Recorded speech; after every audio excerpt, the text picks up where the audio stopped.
Alright guys, we're going to work on this Savage 1921. For any of you that don't know, this is pretty much the same as a Winchester Model 12, except for it has a tang-mounted safety. A few little differences. If you look at the Winchester Model 12, it's just got a little small pin here, where this one has a longer lever. One I've been stuck back for a little while, I've been planning on getting to, but just other projects have gotten ahead of it. So we'll go ahead and start stripping this down. The goal is we're going to take it completely down, strike the barrel, remove some of these scratches and small pits in the receiver, and just re-blue it, polish up the bolt. Definitely address this handguard. You can tell that thing, the pump forearm is very thirsty. The wood is all dried out. Somebody did go in and put a butt plate on it, because when I received this, it was in boxes, just a bunch of parts. A family member had bought a house.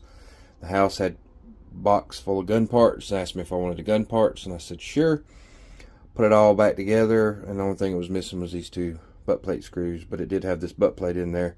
And if you look, it is actually a Remington butt plate. So kind of shows you Winchester, Remington, Savage, and this era was all about the same.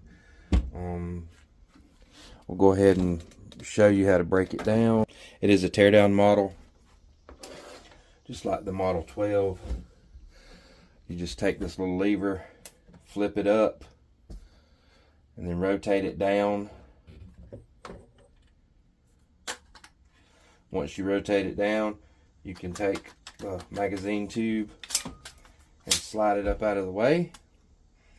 And then you can take the barrel, rotate it 90 degrees, and take it completely off. You see how it has the interrupted threads. Makes this a takedown model. Very convenient to drop down. But we're going to strip this thing down. We're going to start with the receiver. So we'll set the barrel aside. First thing we're going to do is take off the butt plate.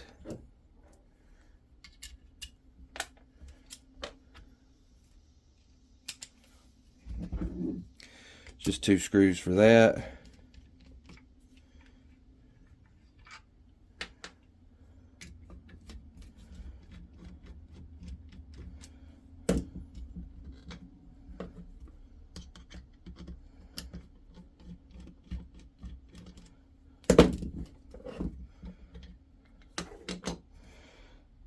And it appears we have a standard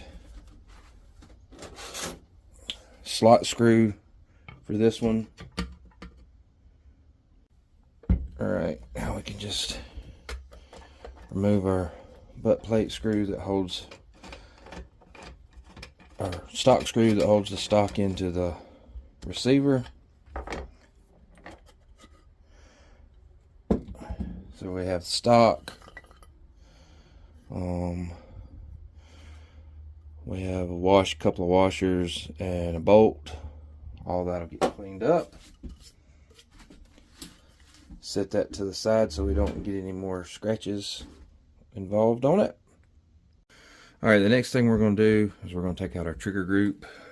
This one is actually missing the screw. Once you put this screw in, there's actually a retainer screw that holds this in place. This one's actually missing. So we'll get the proper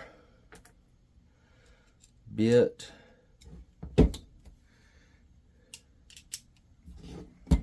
And we'll take this screw out.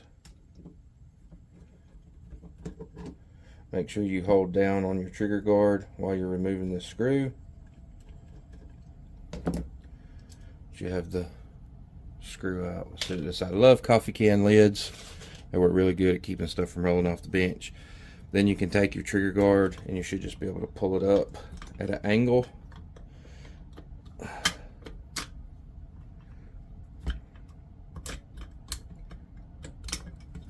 there is a spring mechanism in here that will kind of hang you up a little bit. So you got to make sure you get all of that out.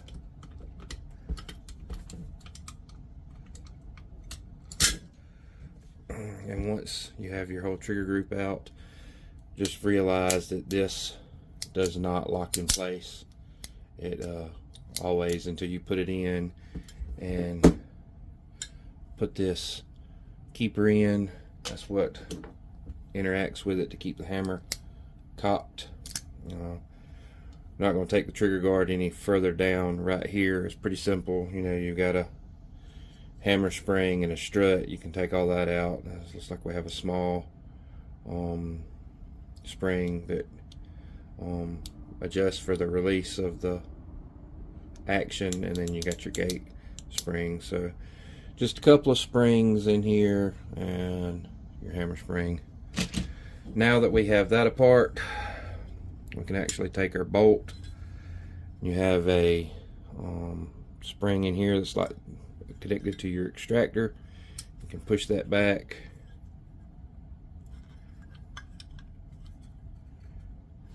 And that'll let you free the bolt from its recess. You can slide it all the way back.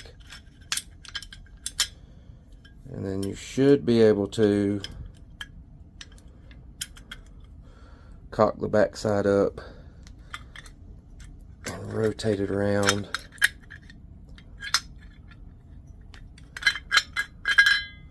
And remove your bolt. From there, we have a detent here. We'll compress and remove these right and left. That one right here to remove the right extractor. And this one, I think we have to take this piece out. We'll have a pin we'll have to drift out, remove this, and if I'm not mistaken, there's a pin right here that holds that in place. But we'll take the bolt apart separate, except for this little gate right here. I've never really taken this out, so I'm going to have to do a little bit of investigating. Looks like it may actually, look, see, it has this round portion where this has to come out, but it's been in there for a long time. Almost looks like a drive key. But we'll figure it out, see what's going on.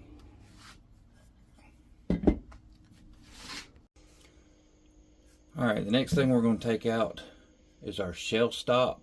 The easiest way I found to do this is to take and pull up on your shell stop to where it's out of the groove in here, and then just work your way down it with a screwdriver.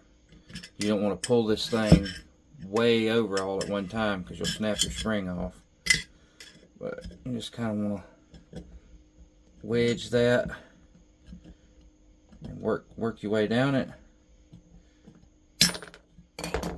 and that'll pop right out of there.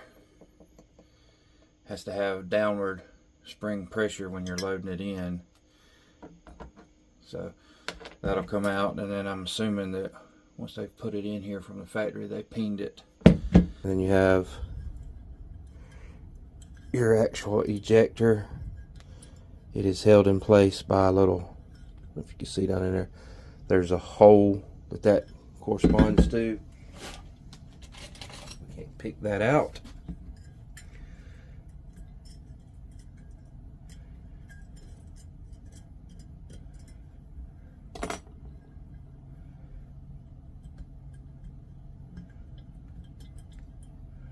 Work it out of its recess. This gun is very old and dry, so a lot of the stuff is kind of wants to be wedged into place. There we go.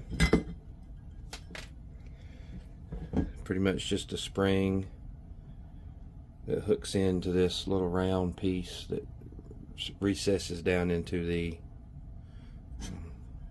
hole inside the receiver. So take that out. We do have one small pin right here that holds our safety into place. We'll go ahead and drive that out.